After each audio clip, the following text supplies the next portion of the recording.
If you've ever had trouble producing that perfect barbecue chicken, this is the video for you. We're gonna get you through it. Hey guys, this is Steve over at Cookout Coach. We're here to help you level up your barbecue. Now if that sounds like something that you need in your life, go ahead and hit that subscribe button down below, because today we're gonna help you prepare some competition style chicken thighs. They're gonna knock your guests' socks off at your next cookout. So let's just go ahead and dive in. Now to get these thighs prepped, we started yesterday. And all we're gonna do here is we're gonna take all the obvious fat off. We're gonna flip it over. There's a few pieces of fat we're gonna get off the bottom of this thing. And generally we're gonna square these chicken thighs up. Now, there's a little bit of the knuckle that we're gonna take off there. Just get a good chef's knife. You're gonna take a little bit of pressure, but you'll pop it right off there. Essentially, you just wanna make these into little square pillows. The other thing we're gonna do, because these are competition chicken thighs, is we're gonna try to scrape that skin a little bit. All you want to do here is take a good sharp knife, and there's a couple different ways you can do this. You can lay your knife flat and try to cut it off, or you can turn your knife more perpendicular, which is what I opted to do, and just go ahead and try to scrape that fat off the back of that skin. Now if you look at this, I could obviously have taken a little bit more fat off the back of these skins, but I kind of wanted to see what would happen in a competition setting if I don't take it all the way down. So this is more of an experiment for me. After we get the skin scraped, we're going to start a dry brine. And how we're going to do that is I'm going to take the seasoning that I'm going to be using on these chickens, which is Cosmos Q Dirty Bird, and I'm going to go ahead and hit the bottom side, the top of the chicken under the skin, and then the top of the skin. And what this is going to do is the salt in this seasoning, more than anything else, is going to penetrate this chicken. It's going to pull the moisture out. It's going to help mainly to dry that skin out, which I'm really looking forward to. But also, if you've never dry brined poultry before, it makes it so juicy and so good. Once you get it all set up for that, you just put it back in the fridge. Wait till the next day.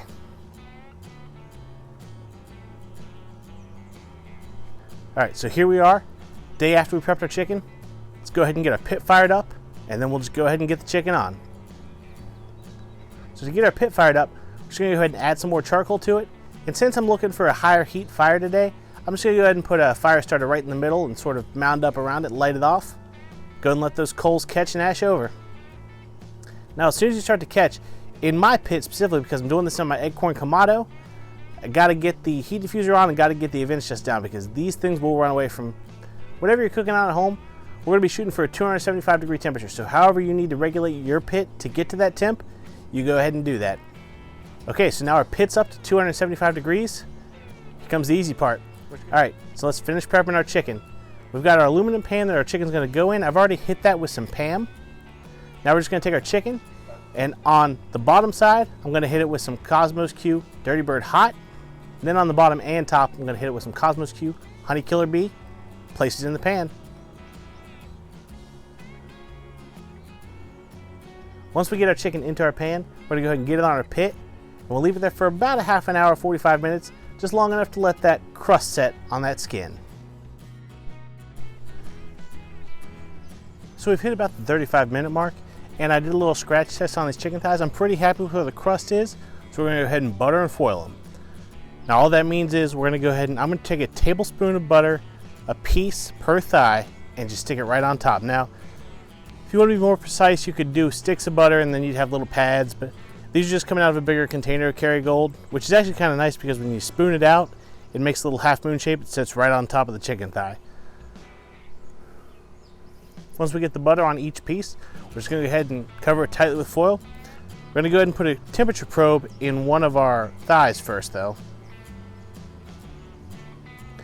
And now we're just going to get them back on the cooker, wait for them to hit 150, 155 in that thigh. So here we are at about our hour mark, and the internal temp of our chicken has just hit about 155. So it's time to get them off and get them glazed. Now to glaze your chicken, you can use whatever barbecue sauce you want. Today, I'm going to be using 1 cup of Cosmo Q's Apple Chipotle to 1/2 a cup of Cosmo Q's Apple Habanero Rib Glaze. I just got them warm and mixed them together. So this is going to be real simple. We've got a wire rack on our grill. All we're going to do is pull our chicken out of the pan, give it a dunk in the sauce, and get it on the wire rack. There it is. We'll see it in about 5 to 10 minutes. All right, we've been glazing for about 5 minutes. Which is what I like to let a lot of my glazes sit, but more importantly on this chicken, we're going to an internal temp, and I like to see it somewhere between 165 and 170.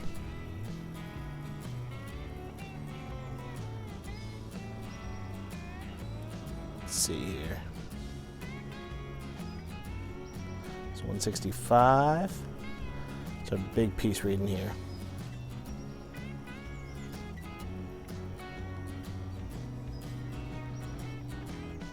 So you can run 59 right there. Make sure you don't hit the bone as well. All right, 163. All right, so I think I'm going to let these things ride for just a couple more minutes. I like to get them to that 165. With chicken, you're safe at 160, but I like to get them a little higher than that. So we'll let them go, and I'll bring you back when they're off. All in all, this recipe took us about an hour and a half today to cook. I had two pieces that were a little bit stubborn getting over that 160 mark. But real quick, what we did today, we prepped our chicken the day before. We dry brined it last night to help pull as much moisture as we could out of that skin, because we're looking for bite through skin. With traditional barbecue chicken, you're not going to get crispy skin. We just don't cook high enough for that. But you want bite through. You want that collagen under that skin to render out. So we put it in our pan. We got smoke on it for a little over half an hour. Then we buttered it and foiled it, and that really helped break down that collagen that was in the skin. Once we hit an internal temp of 150 on some of our chicken, we went ahead and glazed it, and that's just, we dunked it in our sauce. Today that sauce was Cosmos Q, a little mix of the rib glaze and the sweet apple chipotle. Got it back on the grill and just let it come up to get over that 160. 160 is your safe point. If you've got a preference, go with that. But if you don't have a preference, you're not sure, go to 165 and see how you like that. Then we just got them off. We let them rest for a little bit. They look amazing. A little disclaimer, because I can hear the keyboards going already. This chicken isn't perfectly symmetrical. After I trimmed that first one I showed you last night, my electricity went out, and I trimmed the rest of them in the dark. So, give me a little mercy on that one. But I've talked all I can about this. Let's go ahead and get a bite. I'm going to go with this one right here. There you go, guys. So good. Man, there's something special about barbecue chicken, especially this time of year.